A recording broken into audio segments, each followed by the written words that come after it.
النهاردة إن شاء الله هنتكلم عن فضل العشر الأوائل من ذي الحجة.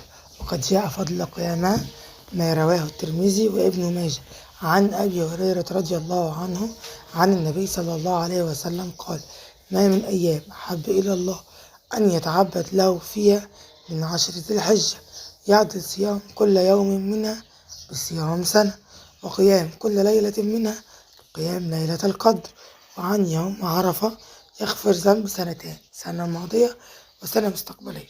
ربنا يجعلنا من عباده المغفور لهم يا رب. في الأيام المباركة دي أكثروا من الصلاة ومن الصيام ومن قراءة القرآن، وصلوا كتير على النبي. الرسول عليه الصلاة والسلام قال إن الإنسان لما بيصلي على النبي صلى ربنا بيصلي عليه 10 وبيرفعه 10 درجات، ويمحي عنه 10 خطيئات وبيكتب له 10 حسنات.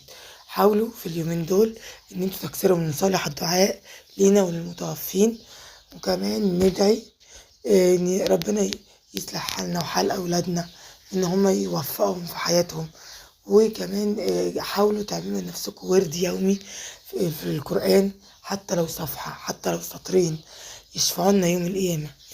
الرسول الكريم قال عليه الصلاة والسلام: منزلة كل واحد فينا عند آخر آية أراها. شوف كل واحد فينا حابب المنزلة بتاعته تكون فين، وعلى أساسها يقرأ القرآن. طب اللي مش بيعرف يقرأ القرآن يبص في المصحف ويحط ايده على الآيات، ربنا بأمر الله يحسب له إن هو قراها، لأن هو مش بيعرف يقرأ. ثواب من عند الله.